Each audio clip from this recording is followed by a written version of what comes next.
Hello, everybody. Chef Ivan here. The podcast have a newly format and a newly renovated kitchen at my best friend's house, and this episode is really emotional in a way that Chef Gabby is somebody who is really special in my opinion, especially with her resume, with her experience, how she started as a chef, and when she done, in her career. I just think that for somebody like her who have been provide so much in the food industry, providing something really unique, it really everybody should try to experience what she offer in, I believe, is the highest level of experience of cooking. And that's some memories that she can create for you. But I think, to me, personally, I think it's kind of funny because we really recently met and we've been talking a little bit on Instagram, and so we finally met and we hit it off and we start talking about food and our perspective about how need to be as a chef, and we have so many things in common. So yeah, let's share this incredible story and the journey of Chef Gabby of the This is Gourmet Gap. So thank you very much for watching. Hope you guys enjoy. Thank you.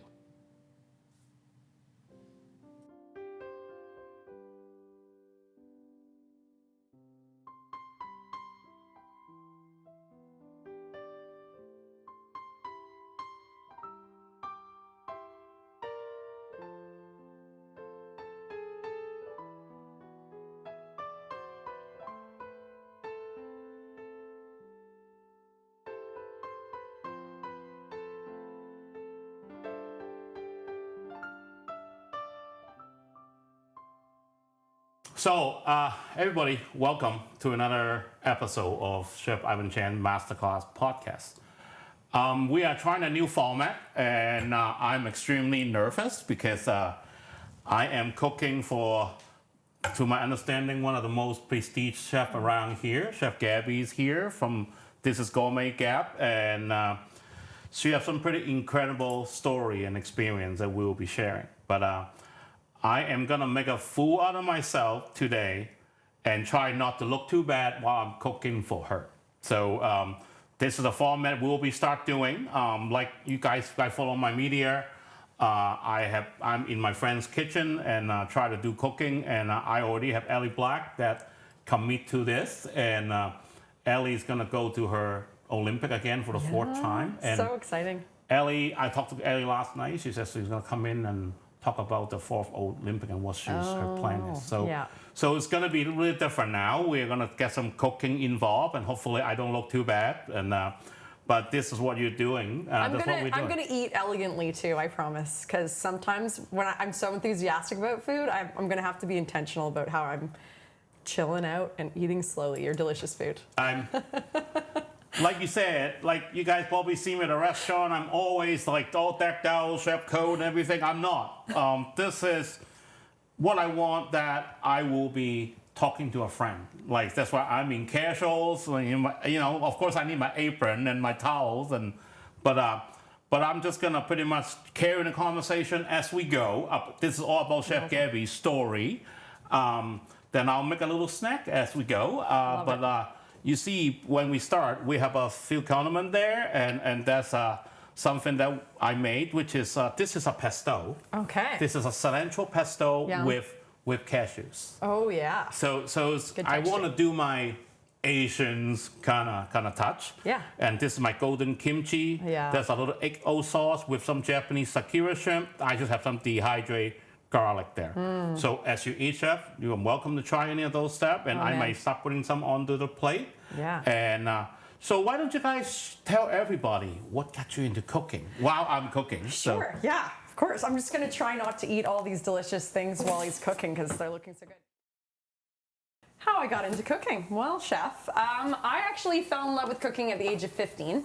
Wow. I grew up, like, my dad did most of the cooking in my household, and he was a fantastic chef. Like, just cooked from all styles and methods of cuisine. You know, I would invite my friends over for dinner sometimes, and they'd be like, "Oh, what is he making?" And I was like, "He's making borscht and salade niçoise." And my friends would be like, "What is borscht?" And I'd be like, Yep. patiently, well, borscht is a fantastic beetroot soup that is usually Russian style or sometimes Ukrainian, and has sour cream on top and sometimes fresh dill. And they would be like, "That's the weirdest thing that I've ever heard." And then I'd say, "And then in the summer we're having salade niçoise." And they're like, "What does that sound like?" I mean, I've only ever had Caesar. And I said, "You know, it's a gorgeous tuna-based salad with all the fresh vegetables of summer, and my dad would marinate it for 2 days in advance." Like, he did everything with lots of passion and love, and I was just used to, you know, being around a lot of flavors, and I honestly, like, he helped train my palate, even though he didn't know it. But I had an epiphany moment. That's how I kind of decided to be a chef. Because I grew up, my dad was the main chef, and all the chefs on TV were mostly men. I didn't really see myself in that position. And then at 15, my best friend's mom was like, "Hey, you know, it's March break. Why don't you guys do something different? Why don't you go and do a cooking class above, like the upstairs at Sobeys? Do a little cooking class there." And I said, The good "Okay, old why Sobeys not? class. Sobeys class." And so I went and did a Caribbean-style cooking class, Caribbean. and it was a woman chef. And she was like, "Show me how to take the pit out of the avocado and all these cool knife skills." And she was so enthusiastic and just lively and cool. And it just was like this moment of, I've got to be you. Like, that's it. You are the coolest woman I've ever seen. Whatever you are, I want to be. And then right after that, you know, early days of computer, but I would be like researching where the closest chef schools were. And the one that I fell in love with was Holland College in PEI. And so I was determined to go to Holland College. And as soon as I finished high school, I applied for it, but I went to visit it that summer. That's how eager I was. I was like, I know I've got a couple years. Can't wait to see the school. Yeah, I couldn't wait. And I did the tour, and I loved every minute, and just couldn't wait for high school to end so I could be with like my chef people and do what I was so in love with. That's an amazing story. Like who would think a chef like your caliber start at Sobeys cooking school, right? You know? But it's all about the moment, right? Yes. It's just that one moment that you see something that you want to get involved with. And a connection. Like, I could just see myself in this person, and I just thought, like, that's the aha moment. That just sounds like something that I would be really in love with. And I've never fallen out of love with it, you know, ever since my first ever time walking into a kitchen. So my first ever restaurant was in Moncton, New Brunswick. It was at the Delta Beauséjour Moncton. Okay. And I remember they did so much lobster bisque, just because, you know, East Coast. Yeah. And they had giant pots of lobster bisque, and you know that smell, it's an intoxicating smell. Yeah. Some people find it like too much. I think it's just enough. It's like one of the best smells ever for me. And I would walk in my uniform, and I was like, this is the best place ever. The noises of people chopping, the clean kitchen, the stainless steel, the smell. I don't know. It just felt like this kid's palace that I was walking into from the first day. So here we are. Want to thank for doing this with me, Chef. Thank this you is for a little inviting me. local traditional envy by Luckett Vineyard. And I know your husband's Love the not flavor. here. I was kind of worried More for me. because, you know, like he's an incredible sommelier. So I am stubborn. I'm stubborn about doing local for wine. But I'm a big advocate of Luckett Vineyard. I really like their products. And I think the Valley is like the best sparkling I've had in Canada for sure. Like we're really hitting all the notes there. no, like they're great. Like they are like how much in the past 5 years they evolve as winemaker, and it's really incredible what they're going through. And so right good now. with the seafood too. It is like man, like you know, like Tidal Bay is getting so big right now, and everything Tidal Bay, right? And I get to, you know, like ask all the time at my little restaurant, and it's like one of the thing right now. Yeah. But anyway, we're gonna start with shrimp toast. Yes. You know, I just said seafood, didn't I? Yeah, Yeah. and that's why that's there. And you know, I was born and raised in Hong Kong, and Hong Kong have a lot of unique British influenced Chinese food. And shrimp toast, one of the things that I grew up eating because my family, the shop that I was living in, was next to a bakery shop. That's a signature stuff. So shrimp toast is a pretty big thing, you know, like back in Hong Kong, and that's why we're doing a little elevated shrimp toast I'll be making. But yeah, like that's what the pesto is for. For the shrimp toast, and no, that's the first one that we want to do because you have an amazing experience in London. I mean, that's where I would say your career took off. Yeah, the bulk of it. And so why don't you just tell everybody what happened in London and what brought you to London? What didn't happen in London? What brought me to London, actually, I had some incredible influence from some restaurant workers, actually, when I was living out in Vancouver. And I worked in this restaurant off of Robson Street, and half of the servers and chefs had taken advantage of what's called the 2-year youth mobility visa. Which is basically an easy visa between Canada and the UK where you can go there and live and work there for 2 years. And they're like, you've got to do it. London's such an exciting city. If you love food, there's just like so much influence there, and you'll be able to work in higher end restaurants. Like, just do it, take advantage of it. And I was like, why not? Like, I loved living in the West Coast, but I was like, I really was looking for any challenge and was just excited at the possibility of living in Europe for a bit. So moved the opposite direction, roughly the same distance away from home, over the Atlantic Ocean, and then I was determined to work Michelin restaurants because we didn't have it here in Canada yet. So it was still in the diamond system. It was just diamonds, yeah. So I moved there, and I was first an agency worker, which was really cool because they put me wherever chefs needed to kind of fill space. So I was working at like Visa Europe. I was working at the HMS Belfast, which is the boat that's just kind of in the Thames permanently there. Random places like this that got me a little taste of what was happening. But all the while, I really wanted to work Michelin, really wanted to be in like a 5-star hotel.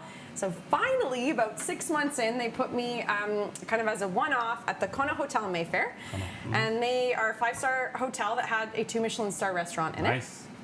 And so I thought, yes, this is my time. But I was only there temporary, so who knows? And I was working in the banqueting kitchen, and that's when I met my husband. So I had a big crush, so that was already a win. That's where the love story begins. Yes, love story began there. And then a few days later, they called me back to be at that same hotel. I didn't know if it was just going to be a one-off thing. And I went back, and they actually bought me off the agency, and I spent my 2-year visa working there. So started in their 5-star restaurant, and then moved to the Michelin restaurant, and was working for my first ever woman chef. All those years later, after watching the Sobe show. That's another thing I want to talk about is, as a female chef, you are really in a male-dominant industry. 100%. It must be hard at the beginning. Oh yeah. Just to be accepted in the kitchen, because trust me, I've been there, and men are usually a little more rougher on edges, and especially the way we talk in kitchen. Yes. There is a lot of women that lady that we work with seem to take offense to it. And I always say it's hard for a female to survive in a high-end kitchen, which not anymore. I mean, I'm good friends with some of the best female chefs here, like Lauren Marshall, Stephanie Ogilvy. They are evolved in a big way because I really think you guys have a different vision about food that men usually don't see. And well, I think what the kind of the beginning was just 1 or 2 chefs that were women in the kitchen, and you'd stay really tight to each other because you would understand what you're both going through, and we were kind of a rarity depending on the location. And so I've had incredible friendships, and I've also had like brotherly relationships with so many cool dudes over the years too, which has been fantastic. I mean, must be nice. Yeah, one of the parts that I love the most is the collaborations and the friendships that have come from the kitchen.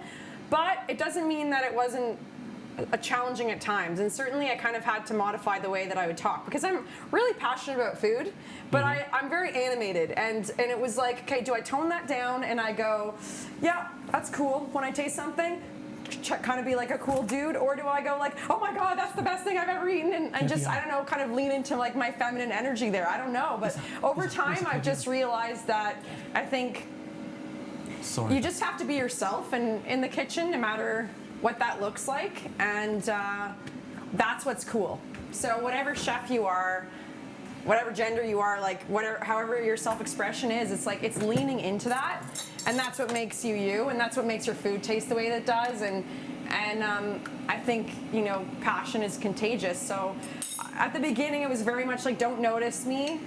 But now it's like one of my trademarks is like I'm gonna wear red lipstick in the kitchen and a rose in my hair, and I don't care. This is part of who I am. But I definitely started off being like, you better not notice that I'm the woman in the kitchen. Like I better be as at your level or at least fit in, you know? You know, it's funny. That's one thing I always say. Through my career, most people knows I'm really close with my sous chef, who's my best friend in the kitchen for years. Yeah. She was with me for good 12 years, and she is the one that a lot of time had the eye to show me things. Oh, you missed this. You missed this. I was counting on her nonstop, just because I do believe usually females have a better eye on food and on details most of the time. And that's make you guys so good on what you do, right? But yeah, so I'm making a little shrimp toast. Oh my gosh.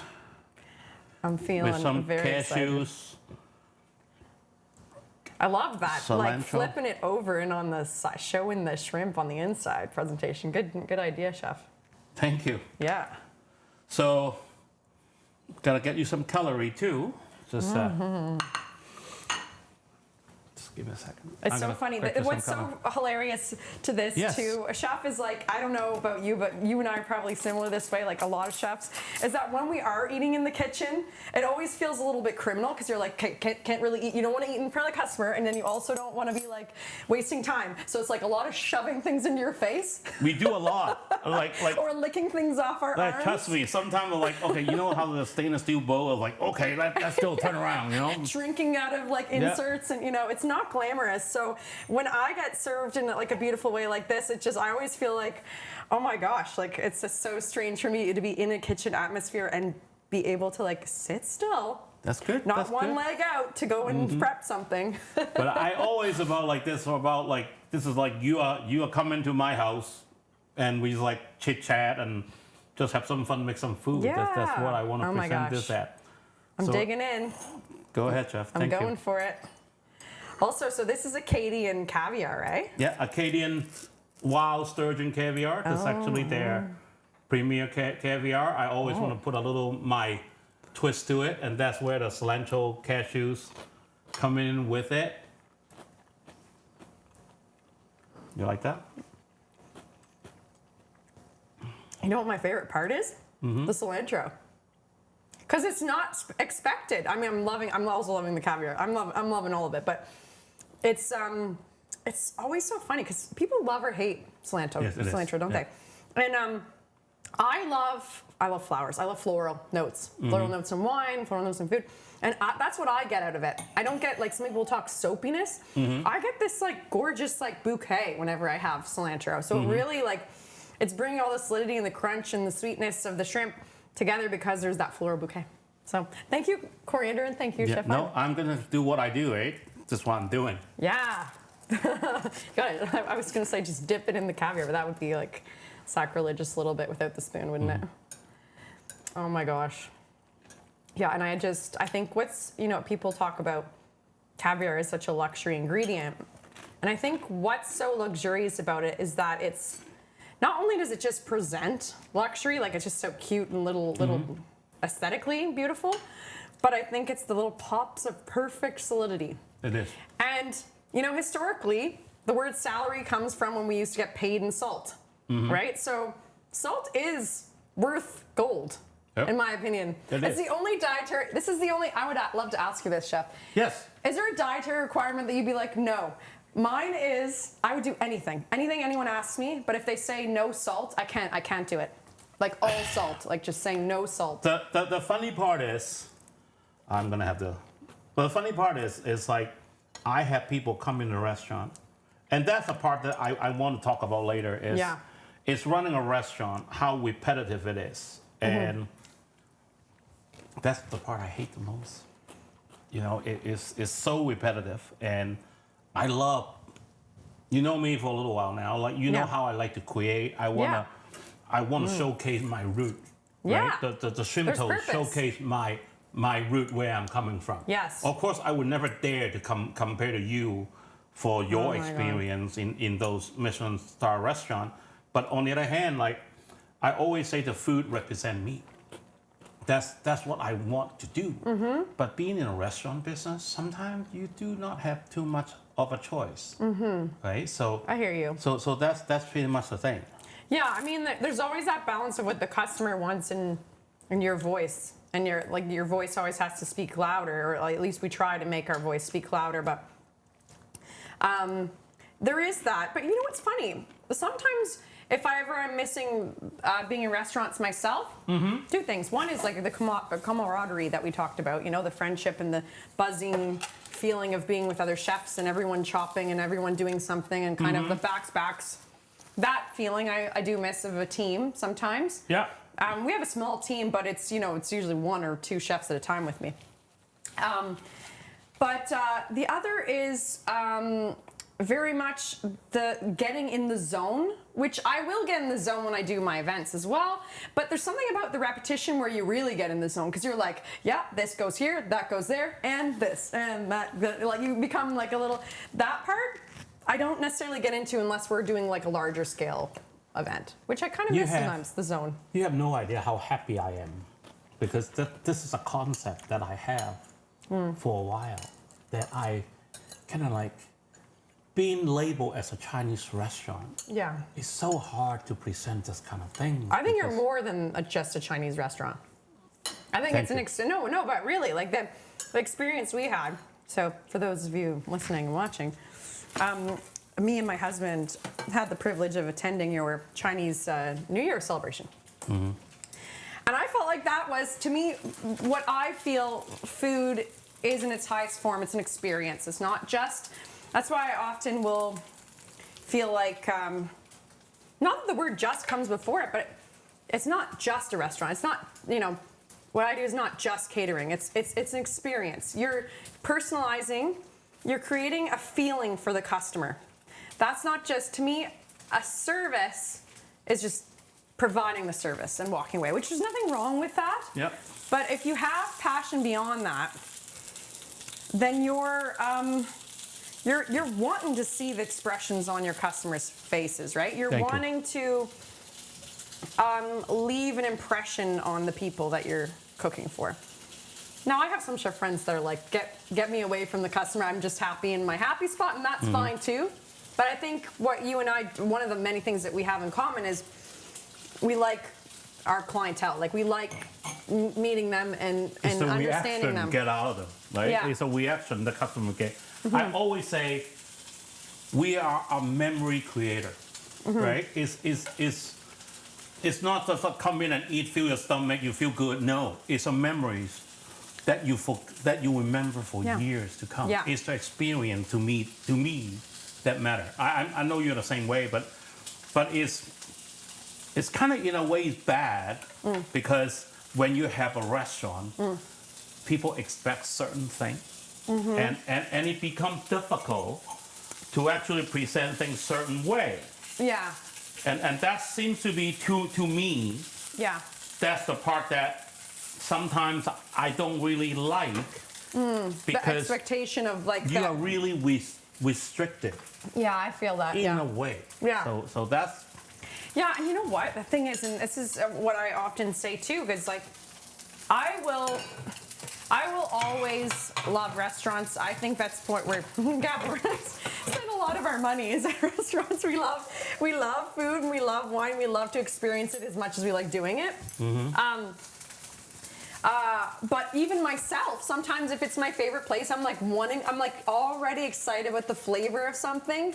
So I'm going to eat that. Like I'm thinking about it on the way and I can't wait for it. That regularity, that comfort. And I think sometimes that's when people are wanting that same thing. Like I'm sure for you and what I've heard a lot of too, Chef Ivan, is like your duck. Like you were like, I need Chef Ivan's duck. Like I'm craving it. I'm waking up in the middle of the night thinking about it. Like I need. So if you were to be like, don't have the duck forever onwards, they'd be like, I don't know how to like handle that. So I guess that's their commitment to what they already love. If you kind of look at it from that angle. But you know, the thing is like, another reason I love what you're doing is because you never repeat your menu. Yeah. Right? So when you have a restaurant, the expectation is different. Right? People come back to the same thing. And I mean, like with my duck, I done many things with the duck. You know, I do the taco, I do the spring rolls. Yeah. That's different version that I've been creating out of my duck. Yeah. But on the other hand, as a restaurateur, it's pretty difficult to actually keep doing creativity. And that's why a lot of times I admire what you guys do, just because you guys have the flexibility and you have the freedom to do whatever you enjoyed.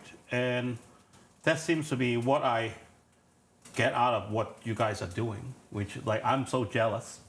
on the other hand, that you know I get labeled in a way or because of a Chinese restaurant.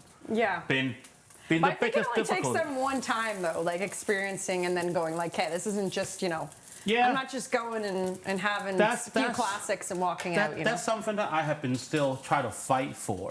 Yeah. It's like, okay, we are not just another Chinese restaurant, right? And I mean, it's kind of funny because the first time I won Canadian Culinary Championships, my first plate that I won bronze medal with, I called it just another Chinese combo.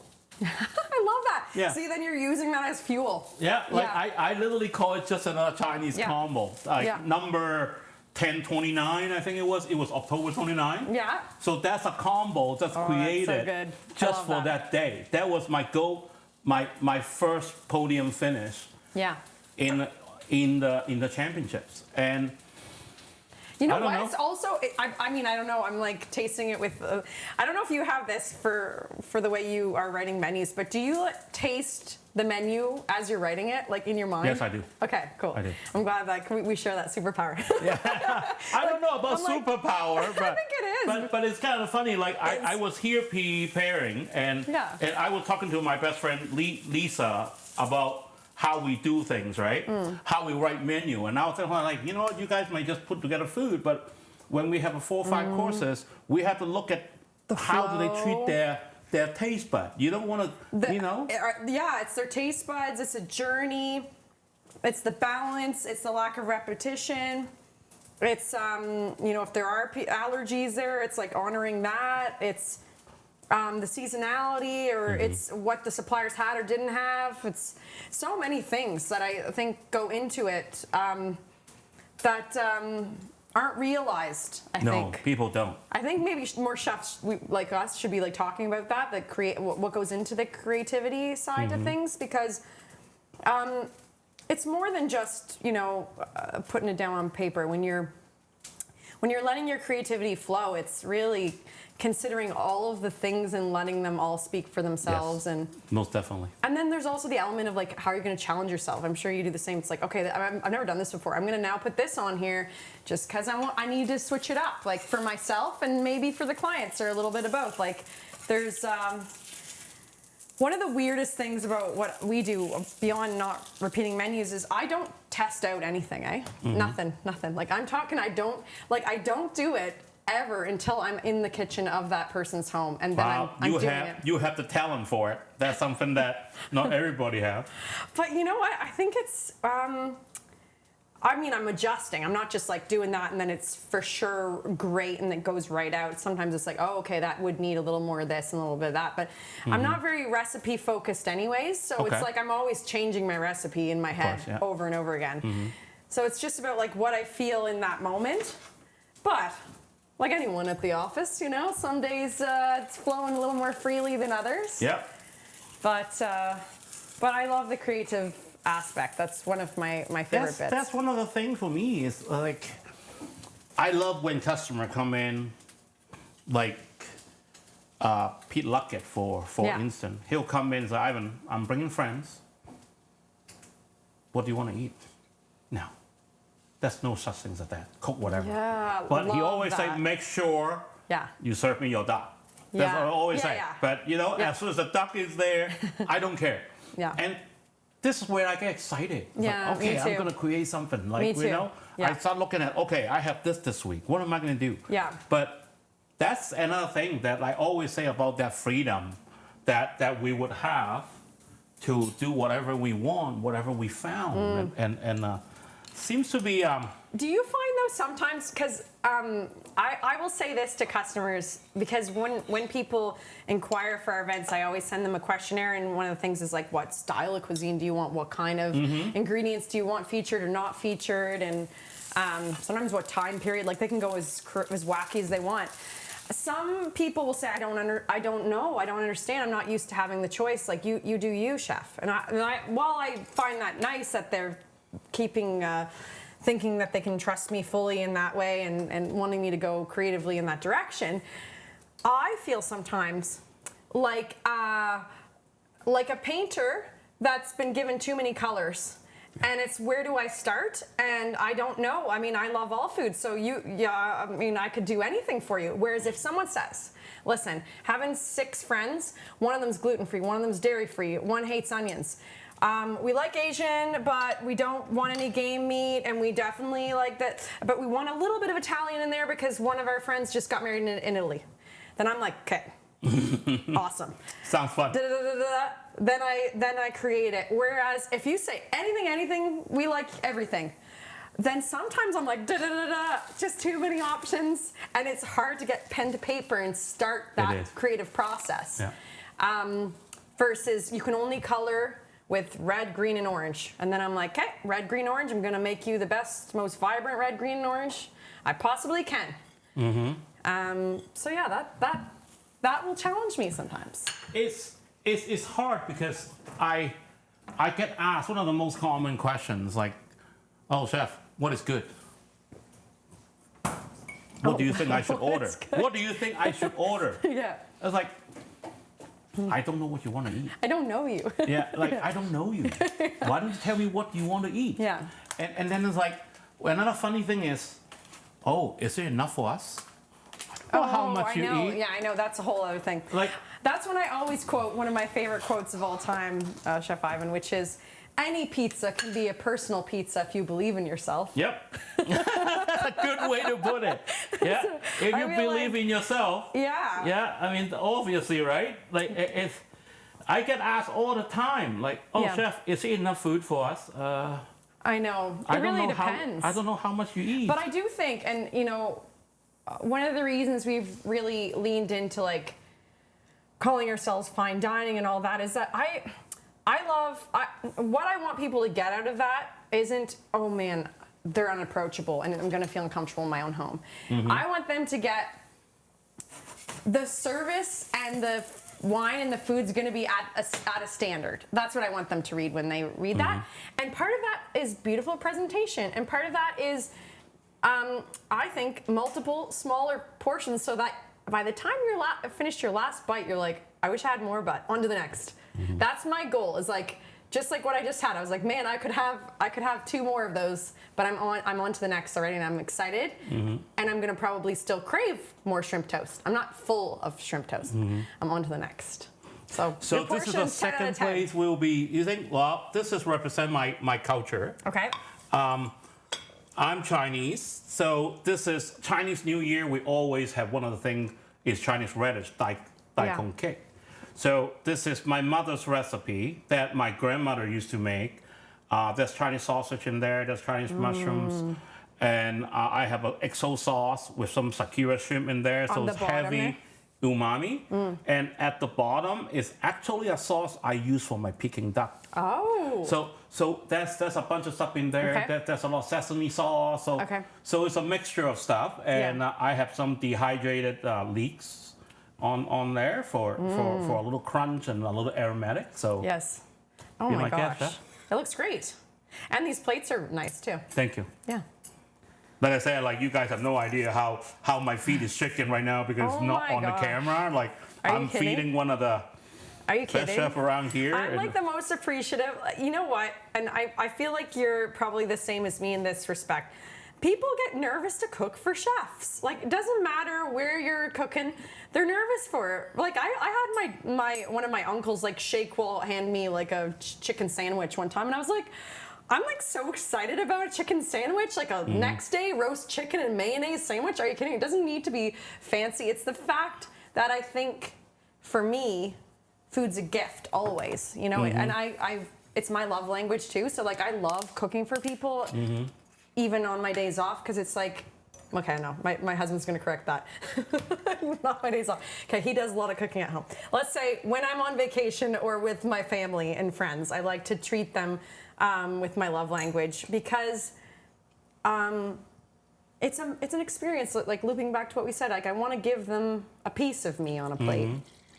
So I appreciate you're giving me a piece of you on a plate. You know what I mean? Like, and most I didn't have to definitely. do anything, so it's luxury on a plate for that as well. So you know, it's I want to have meanings on every plate, right? But this is represent my culture. Yeah, I love that. We both moved back to Nova Scotia. Yes. Because we want a new beginning. So this is a New Year dish. So represent the new beginning of the story part. Is that cake like rice gluten? Like what's in that cake? What's in that cake?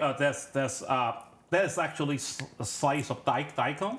In the sweetness is from the daikon. Yeah, it's from the daikon. Wow, and the starchiness comes from the daikon. Yeah. That's so cool. Yeah, because you really cook them to a certain temperature, but you don't want, like, people put it in a food processor, grind them up. No, we like to cut them. Yeah. So you can still have the natural texture of the daikon. And then you make your slurry. When they're hot, you pretty much put the slurry in there without cooking. Then you mix it to the consistency you want. We put it into a pan, and then we steam that. Oh, and it's steamed because the texture is divine. Yeah. But again, you know, you're really cooking. You're cooking for me, but you're also cooking for me in the sense of. But sorry, I forgot you like the crunchiness. Like you like crunchy elements too. Like I am. So I'm not one of those people that gets thrown off by texture. I'm someone that craves texture. So I love a crunchy element, and I'm loving like the texture of this versus like like I'm such a sauce person. So you know I'm a happy. You like the I'm sauce? a happy camper. Yeah. And the XO sauce put a lot of umami in there because I don't like over salt things, right? I like natural flavor. Yeah.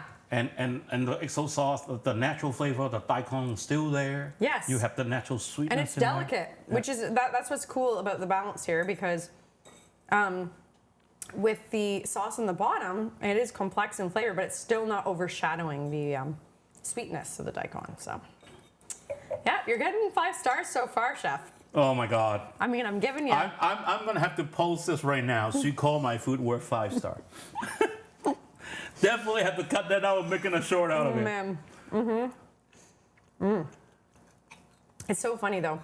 When we go out to restaurants, my husband and I, like, he's more picky with food than I am. Like, I'm just so excited to be out at a restaurant being cooked for, in the atmosphere, around people that speak my language, you know, like just and watching them do their thing. And I feel so comfortable in a restaurant setting. is. So I'm like so happy. Whereas like I might be pickier about the wine and he's pickier about the food because I have him choosing delicious wine for me all the time. So I feel spoiled. Kind of backwards in that Isn't aspect, that funny? right? And then where I'll be like, oh, that was good. And he's like, it was all right. And I'll be like, what? It was it was all the things. I'm paying him out to be in bad light, but my husband is a good cook himself as well. So it's not how he eats at home so much as how he cooks at home that he's probably referring to. Oh, so is he more picky on food than you? Yeah. In fact, people will often say, Gabrielle is like eating like a king when he's at home. Like he must be like so happy. He must be. That's what I thought. No, sometimes I'm like, I'll make something that the customer was happy for, and he's like, it's all right. He's my harshest critic, but it's good because he motivates me and I motivate him. Okay. So Sorry to forget this, tell but me this about is this. another Luckett Vineyard Chardonnay. This is unoaked. I like the flavor of it. I just think this is one of the most versatile wine that they make, and this is so nice and smooth. And I found it with the natural sweetness. yes, I was going to say really it's well. working really well with the Daikon there. Yeah. Well, if you're looking for a sommelier job, No. Man, you have one of the best right next to you. God, like don't even start there, chef. No, this is great with One there. with the Daikon. It's really letting it sing. Yep. But now it's to me it's all about kind of moving up and learn. I'm always want a learning experience, and I mean this. I don't know about you.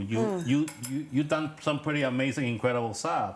But to me I spend a lot of people don't know about this. I always have a few cookbook right next to my bed. Yes. But do you find you sleep well? Because sometimes when my brain's on like that, I'm like writing recipes and I can't switch off if I do that. Are you able to like fall asleep That's the problem I have. Like a lot of time, like I'll be like, okay, look at this. Then your brain go a million miles an hour, want to create from what I just read. Sometimes like 3, 4 in the morning, it's like, oh my God, I need to go to sleep. You know, and you get a creative burst. I get the same way. Yeah. It's just like more you read, sometimes it's like your brain still even go faster than what you read. So, so there seems to be. And sometimes it's like I'll be in a creative funk during the day and then I get into bed and I'm in a menu writing mood. It's like, this is 2 a.m. This is not when I should be writing my menus. So let's go to your story. I think we're talking about food a little too much now. Okay, dialing down. Of course we can talk food for probably days. I know. I knew it was going to happen. But London. Yeah. What happened? What is London? London to me? You cook for the Queen. That was one of the things that I was like. Let me take another. But yeah. So how did that happen? No idea. No. It kind of was like. So often when we do our events, I stand in front of the table and I kind of talk. We introduce ourselves a little bit beyond just saying like, my name's Chef Gabrielle and my husband's name is Sommelier Gabrielle. We talk a little bit about our backgrounds because we want people to understand what they're about to experience, like the style and where we're coming from and why it's going to be that way. That's important, yeah. So I talk about my beginnings and then my last experience, which, working for the royal family was my last experience before creating Gourmet Gab events. So it's my most fresh experience beyond working for myself. Okay. And it's where I fell in love with private chefing. Yep. So a lot of my chef friends modified to this during the pandemic, because it was just, whether they just fell in love with it organically or they were like, this is a way that they could do it outside of restaurants and restaurants were closed down or in between or, I fell in love with it before that. And that was because I really liked the intimacy of it. I like the at-home experience, whether it's a giant home, a castle, a tiny apartment, a castle, or a big castle, or it's an apartment. Palace, I don't mind. I think it just was. I tried in my career to try out every type of every style of being a chef, and it's the one that really, really stuck with me. And I think it's my favorite. Will always be my favorite. So that's one gift that I got from that. And the other is it's beyond it being like stories to tell, although I signed a big fat NDA longer than this beautiful island here. It was in locations and for experiences that I'll never experience again, and so I'm so thankful for that.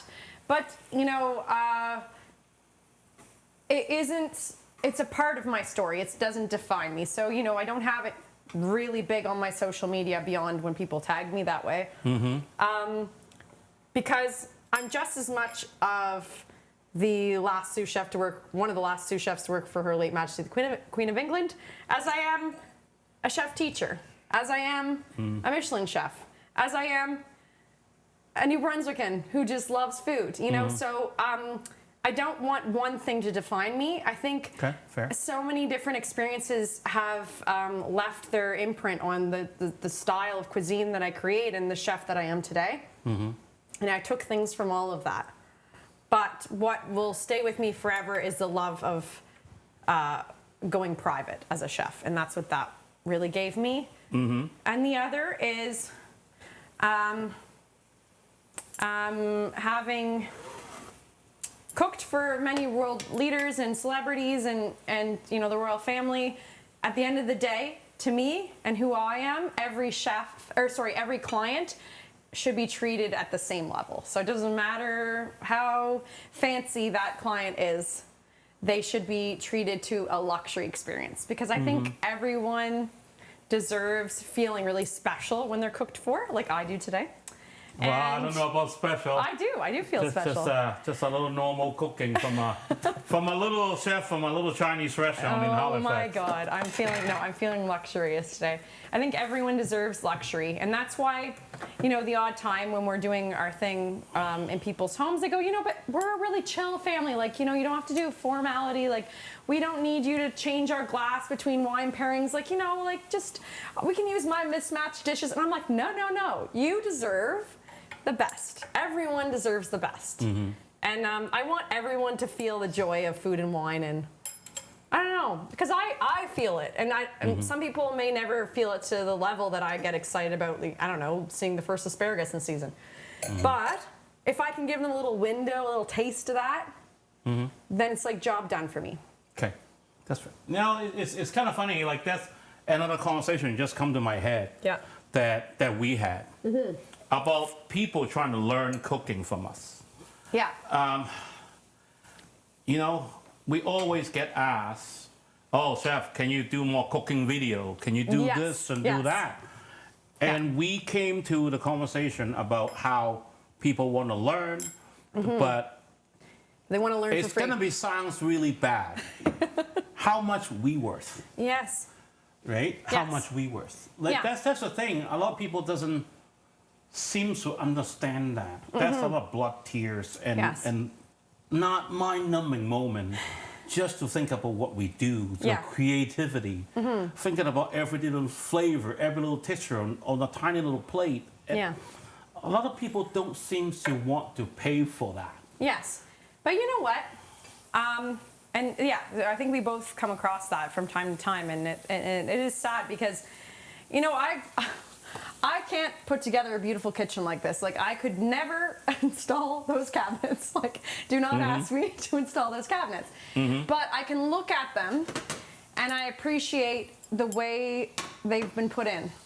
Yeah. And I can appreciate that they took time to be put in. And I can appreciate that someone had the creative idea and the patience and like all those things to do what they do for a living. Yeah. And I think, you know, not to be too, you know, I'm 2 glasses. You can tell already, you know, Gab's the sommelier. I'm like, I'll have 2 glasses of wine. I'll tell you my life story. I am. But I feel that we could all use a little of that with each other, whatever we do for a living. It's like just this appreciation of hard work and effort and passion. And I think that should just exist for whatever someone does. Like, it's not just being a chef. But sadly, to kind of loop back to the hospitality industry, this day and age, there still is a lot of need for free. Yeah. You know, there's this sense of, well, you're my friend, you could do this for free for me, or, you know, I'll do a few posts for you, you could do this for free for me. But at the end of the day, you wouldn't say that to someone that's, I don't know, I would hope. I think painting for you, installing something for you, I don't know, doing your checkup at the doctor's office. I just think the world is right now is because of social media. Yeah. People expect certain things. Oh, you put some video on online. I want to learn what you're doing. Yeah.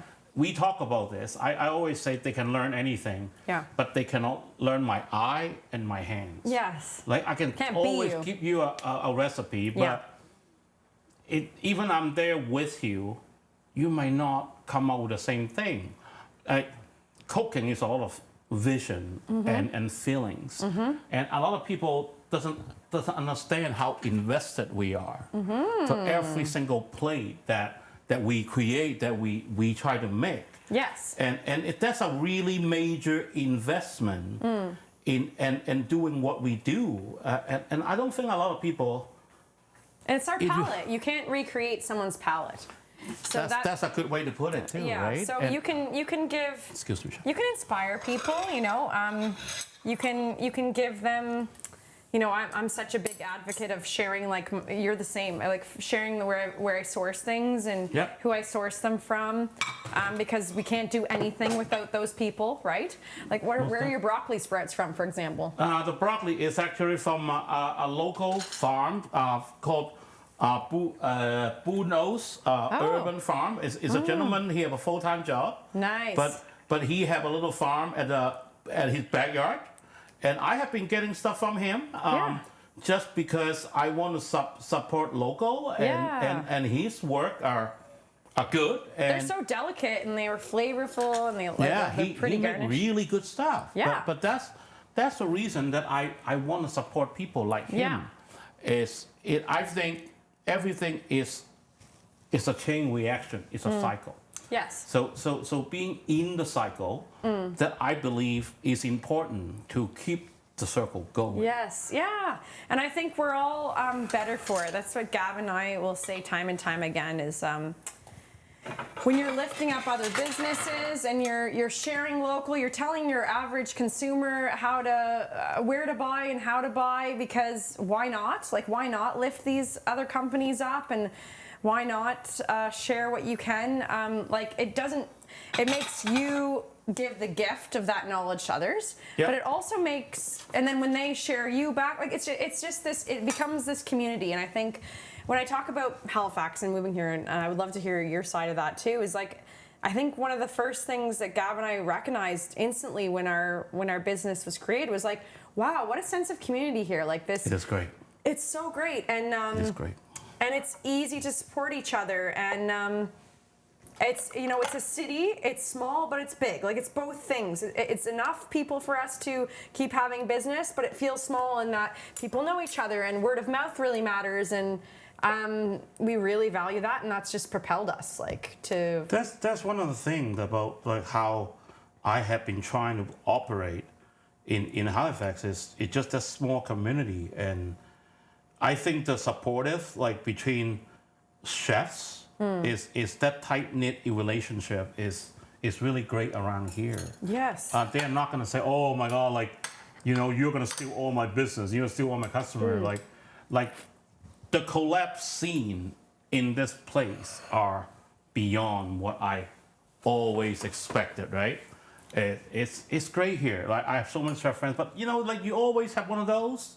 You always have one of those somewhere, right? Yeah. But on the other hand, the community, the chef community here is great. Like I mean, so many nice people, and from different levels of chefing and different stories and different styles. There's room for all of us. That's the thing. There's always room for all of us. Yes. And I think it's so cool, because I think if you're a true chef, then you enjoy eating. If you enjoy eating, then you're probably enjoying eating at your fellow chefs' restaurants and at their wherever they work, and getting inspired and tasting different flavors, and we're all, you know, all of us, no matter how we're trained, a lot of people have something to teach each other. It is, exactly. Like I mean, trust me, if I had the time to go to one of your events, I'll be having. I will make sure that happens. I was just thinking that. I will be in heaven. Yeah, we need to do that. I will be in heaven, because. We also need to do like a collaborative thing at some point soon. I mean, we're going to do the Autism Nova Scotia. Yeah, we will be in October. In October 17, we will be doing the Autism Nova Scotia banquet. Yeah. Nervous because we will be each presenting. Oh no, we're gonna rock it. We're gonna rock it. We will be each presenting an appetizer together. We just need to make sure that we don't go on a tangent about the ingredients in the appetizer. We need to make sure that we stick. We have not really decided what we're gonna do yet. Yeah. Because they are saying, "Oh, chef, what do you want to do? I don't know. Like, I need to talk to Chef Gabby about how we can line up, like who goes first, who goes second, the flavor and everything. Yeah. We want to make sure they have the experience. Yes. What you and me could capable of. Yeah. Not comparing, guys. No, it is Not an even experience. dare to complain. It's an experience, and it'll be cool. I really it'll think be cool to collaborate, like like our two styles of cuisine, and I don't know. I just think it'll be fun, and we obviously have banter, so they're in for a treat. So, a little garlic there. Pork belly. So this is a really traditional Chinese food. It's actually from a poet many years ago in Chinese history. That is like one of the smartest people in Chinese history that he's known for, and he's also known for his pork belly that he create in Chinese history. And reason I'm doing this is because I think what you're doing, I'm a big follower, I'm a big fan. Like what you create is phenomenal, and I think I want to do someone is really smart, someone is really brilliant. Oh. And I thought, what is better to serve her the pork belly that created by somebody who is brilliant, is one of the smartest people in Chinese history. I feel like people need to see, I don't know if the cameras are hitting this, but I'm going to put that back up. Look at how attractive that plate is. I would share it with you if I wasn't going to indulge in it as one bite in a second. So, yeah, Chef. If you want to try that. I mean, I'm such a pork belly fan.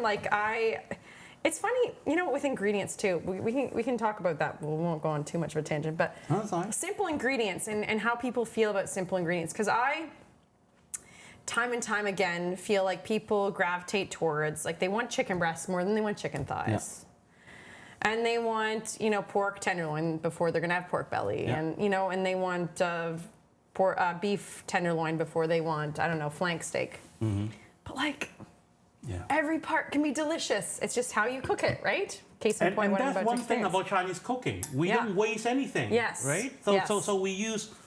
I'll get you another knife. Oh, no worries. We don't really, waste anything. We use every part of the animals. Yes. As we are cooking, right? Waste not, want not. That's one thing we don't do. Yeah. Is wasting any food, and we are used to go to a market and all kinds of different things, right? And it's, I don't know, people seem to stuck on certain things, but it's the idea of them versus. But one of my favorite things is giving someone an experience that they've never had before, as far as they hate mushrooms, and then you give them mushrooms. They're like, maybe I don't hate mushrooms. That's like a win. That's a major chef win when that happens. Because you convince them otherwise, right? And that's also a version of my golden kimchi. A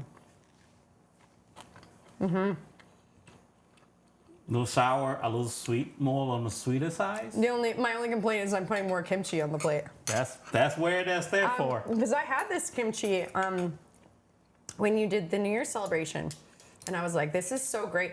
Because what's really nice is that it's delicate but really flavorsome at the same time. And aesthetically, really pretty. So what makes it so yellow? Is it just the Napa cabbage, or Am I supposed to say this? Oh no, never mind. Never mind. But you can't steal his taste buds. I'll tell you after the show. Okay, afterwards. Never mind. No, but we're gonna cut that part of this whole thing. Like we talk about. You want to learn? Gotta pay. Yeah. I think it's fair in a way that. Why do I have two forks all of a sudden? Anyway. Oh. We're going to go back to business now. No. It's so delicate. It's really softly cooked, too. It's melting in your mouth.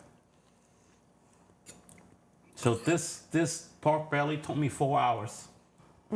So it was in low temperature, cooked it for an hour. And then was another low temperature with a bunch of Chinese cooking wine. Oh. And slowly reduce. Oh, yeah. And get the flavor. Cooking with wine. Yeah. And it was the good stuff, wasn't it? Wasn't leftover cooking wine. That's what Gab and I are talking about all the time. It's like, if a wine is at the past its prime, I'm not cooking with it. Nope. It's just that's the main thing. You can, if you can definitely taste it. Yes, exactly. It's just about using a little of it so that. I hope you like Keep this. the good stuff for drinking. You know, just a lot of Chinese cooking fusions and putting on different settings. And again, the crunchy element. And I also love the presentation of these because, yeah, just like their shape, their vibrancy, but also just like without keeping the leaves, it's just like it's almost like a whole other vegetable. Yeah. I'm loving this. I'm just gonna have the wine pairing, so I make sure I have the full experience. And I'm not gonna give away anything about the kimchi, but I am tasting a little bit of orange in there. Maybe, Yes. maybe. Yes, there's a little Maybe bit. I'm not. Yeah, there is. There is. There may or may not be orange in there, but we're not gonna tell anybody. Trust me, I have people want me to bottle those non-stop every day. But what is, so to be like, to ask you the question that like all chefs get asked, I mean, one's like, what do you like to cook? Like, that's a hard one when you just like to cook. Anything. But what's like an ingredient that's your absolute favorite? Like you're just wanting to put it in everything. That's my best question to ask you. Ingredients, right? Proteins or pork belly? Pork belly. Because I think people have a lot of misconception about pork belly. It's a fat piece of meat because of the layers in there. But if you cook it right, Yes. it doesn't have to be feel No. that fatty and you know, like, Yeah. and that's why all those slow cooked, you know, like there's some Chinese cooking, you literally deep fry them before you braise them. I did not do it here because I pretty much cook it the oldest traditional way to Yeah. cook this pork belly. Yeah. But there's other pork belly, like I have to fry them for like 2-3 minutes and then firm out the texture and then you go back to braising.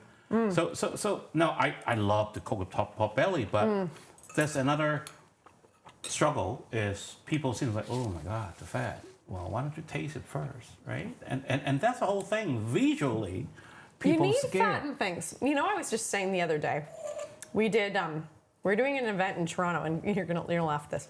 So we did an event in Toronto, and then I said, like I normally do, what, any theme, any style, everything, and they're like, maritime. Oh. I said, I just came from the Maritimes, but that's okay, because one of them was from the Maritimes, so we wanted to do a nod to that, so that's fine. And I brought some lobster along with me and a few ingredients along the way, but one of the things that we enjoyed was salmon. And I said that when I lived on the West Coast, chefs would ask me, like, what do you miss from the East Coast? And I would say, fatty Atlantic salmon. Yeah. They would say, are you kidding? We have the wild Atlantic or wild Pacific salmon. Pacific, And it's like, it's a whole other thing and da-da-da. And I was like, no, but I like the amount of fat in the Atlantic salmon. Yeah. Atlantic salmon. And they were like looking at me and you know, but it is what it is. I think that certain ingredients just require that delicious amount of fat, and that is one of them. And pork belly is basically the same thing. It's got that layer and it's perfectly designed. Yep. If it's cooked properly, then you're able to have the flavor of the fat and it balances out the texture and everything. And so raw, I probably would prefer Pacific, but it's cooked, leaner. hands down, would be Atlantic. By far. Just because of the oil come out of it. Yes. And that's, a lot of people doesn't realize, like, a lot of flavors come from the fat. Oh, Right. tons. Most Same of it. thing with my duck that you talked about earlier. I mean, like, I spent so many hours and so many time to try to, you know, keep the fat with that crispy skin that I do. And because of traditional way, you kind of blow up the duck, you separate the fat and the skin. That's how you create the crispy skin, but then you lose the fat. I was like, no, I want to make a duck that I can keep the layer of fat on it, Yes. and people will see it. Yes. Because that's where the flavor And is. that's where the flavor seeps into the duck breast itself. Like, you know, it's creating, well, I mean, the whole duck, it's flavoring. But when people have duck breast and they see that cap of fat and they go, I'm not into game meat. Oh my gosh, it's just the perfect amount of fat to be reduced down and season that whole breast. It's created perfect by nature. And then we just happen to cook it.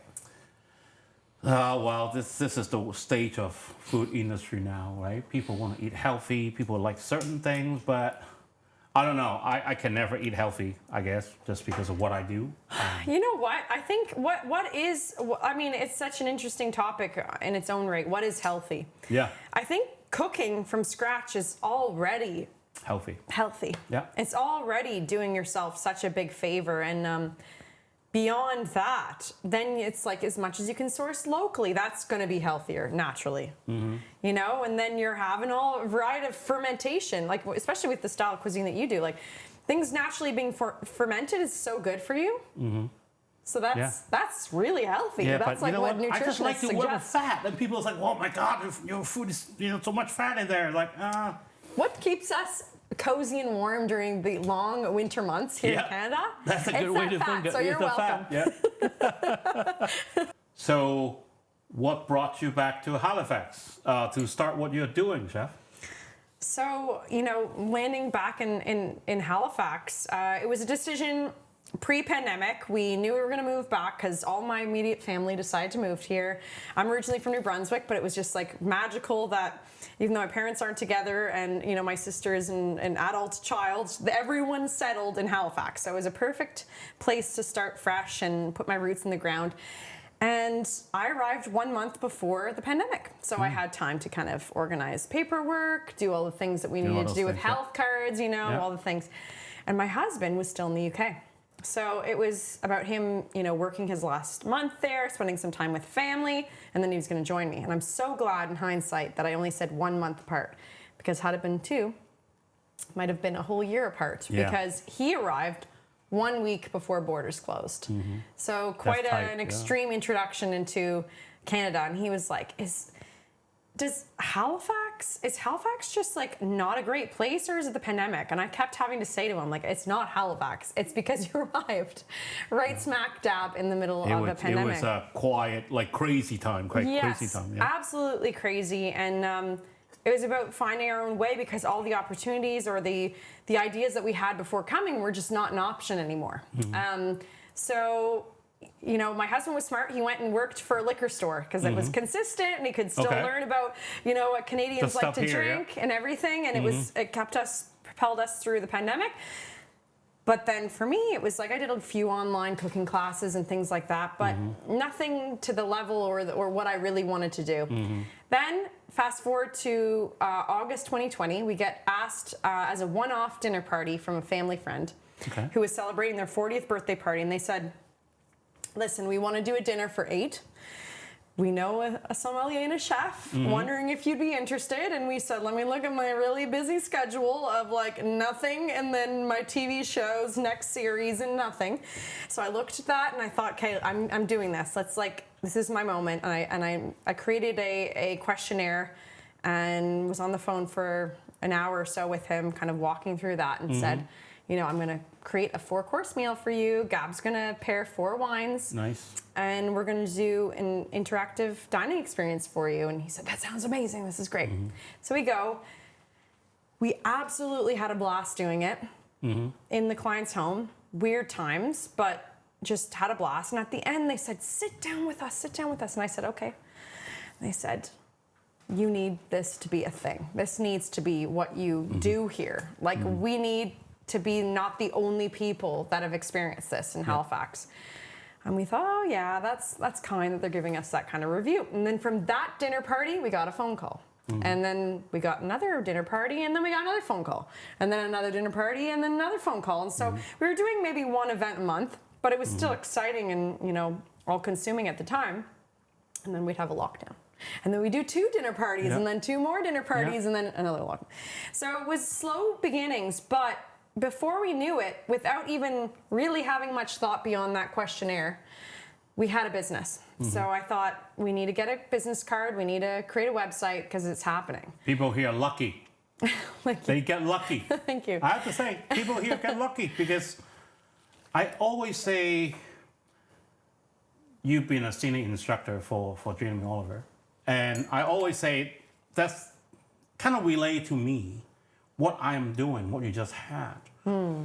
It's something I've been trying to say, okay, I need to educate people about this kind of thing exists.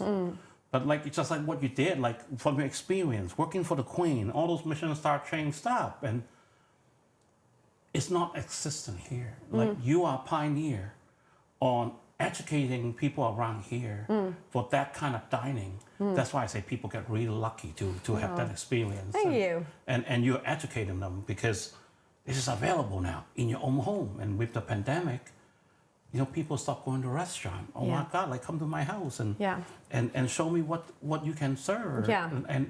And you educate them through experience that you can provide that they will remember for life. I hope so. I mean, it was.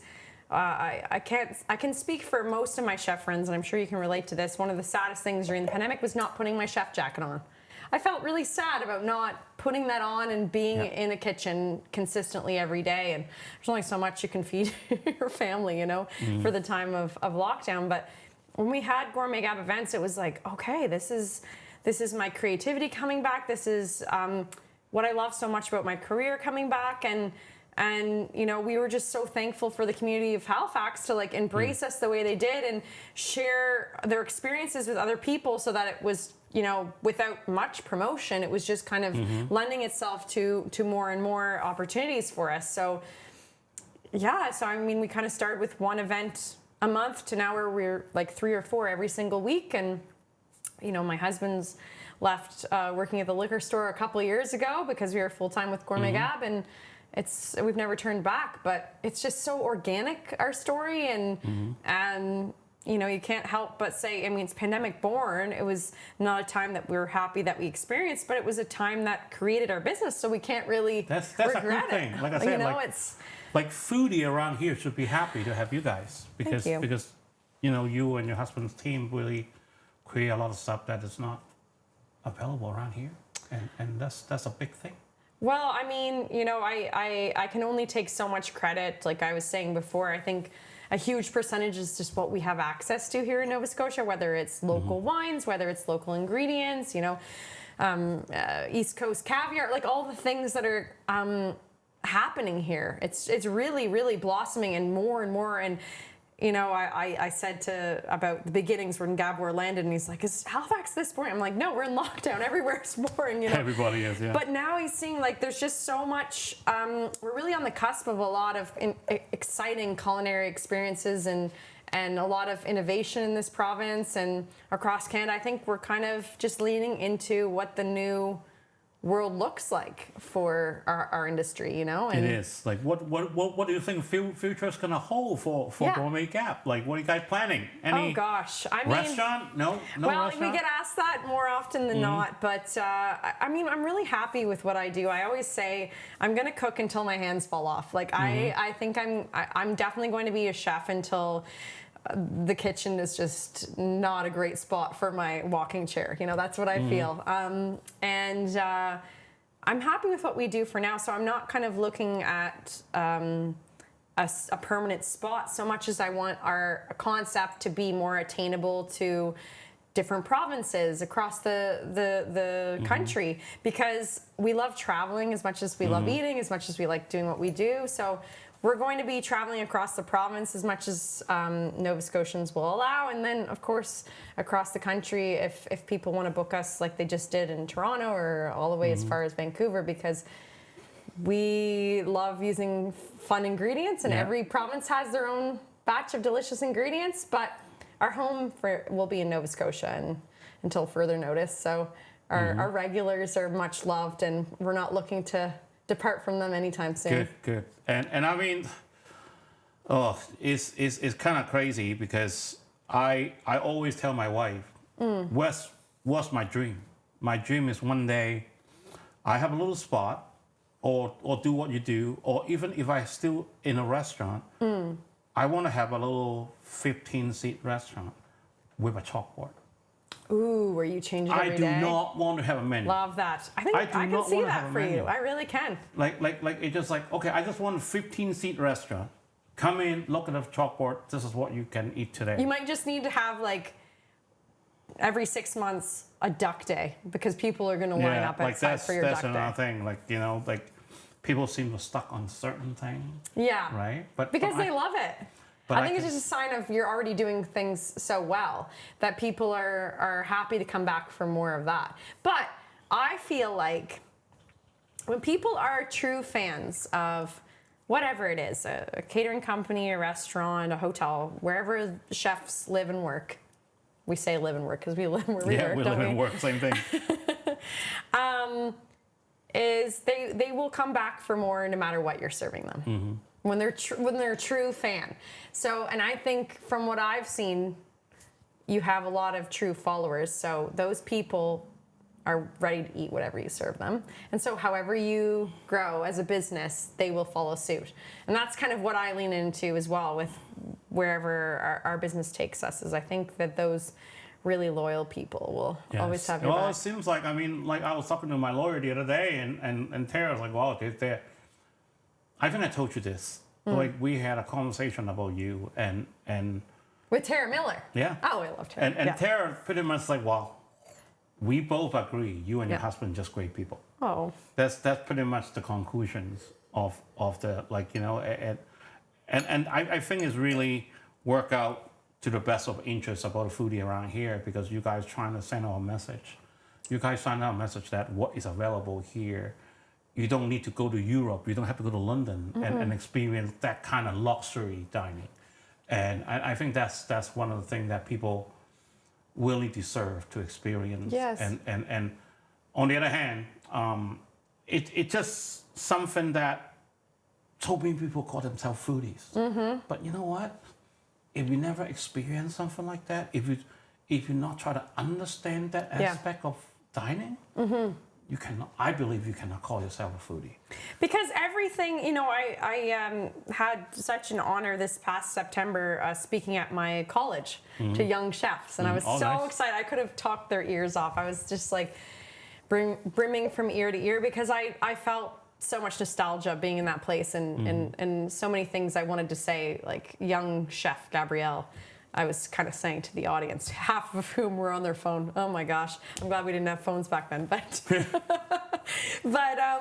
I really enjoyed telling them that, like, and I genuinely feel this.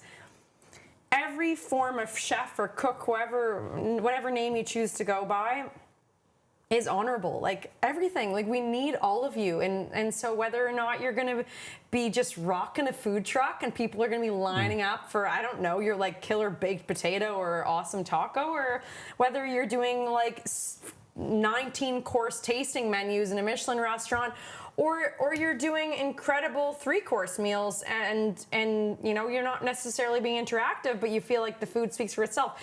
Whatever you're doing is cool, because we need all of that. Consumers need all of that, but the industry needs all of that, because food is delicious, no matter how beautiful it is. Like if you put your passion in it and you try your best, you're speaking something with your plate, you know, and it's just about finding which kind of chef you want to be. That's really what I was trying to tell them, is that you're going to learn that through doing. I can't tell you what chef you're going to be or what's the best style of chefing that works for you.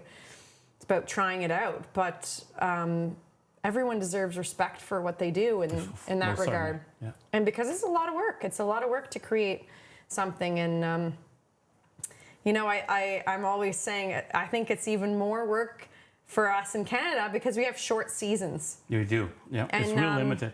It is. It's limited, and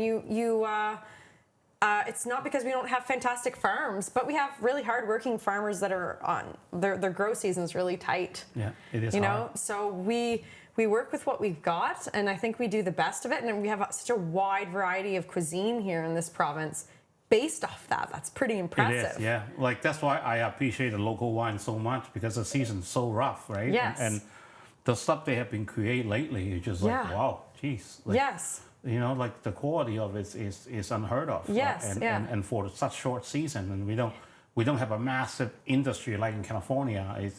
It's always growing. No, like you get shut down for so long every year, and that's why like I admire what they do, and you know I'm a big fan of Gina Luckett, just how enthusiastic Gina is, but no, that's why I'm pretty crazy in a way, because I'm unconsciously run on loyalty and respect, like for what I do. I'm too old school in a way, but it's just what I believe in. I believe what goes around comes around. That's not old school. That's I think the pillars of what it is to be a chef. Thank you. Yeah, 100%. There's things, you know, that I think shouldn't change for a reason, because they are what makes what we do so fantastic. Yeah. And I think what creates pride when we walk into any kitchen. It's like, yeah, Yeah, no, it it's is. good. It is a big deal. But you know? so, thank you for doing this with me. I hope you enjoyed the little snack that I made. I totally for did. you. I wasn't faking for the camera, by the way. This was all as delicious as it looked on camera. Hopefully everyone got to see the beautiful plates you created for me. And And I'm just probably going to finish these little garnishes when we're done. No, when we're done, like that's With the jars spoon. and jars here. With You can the take those spoon. home if you want. But just want to remind everybody, October 17th, Yes. Best of Local for Autism Nova Scotia, me and Chef Gabby will be working together create the first 2 appetizer for the evening for whoever joined the charity event. Yes. So if you want to experience what me and Chef Gabby can create, Yeah. look out because they will be selling tickets very soon. Soon, actually. I think it's this coming week. So Yeah, so that's another thing. Like we need to, work on the menu and stuff Yeah. like that. What we're playing with. But again, thanks for doing this. stay tuned. It's all about collaboration in the kitchen. If you Yeah. haven't learned anything from today, that's number one thing to learn. No, it's great to have you, Chef. Thank you very much. Thanks for having me.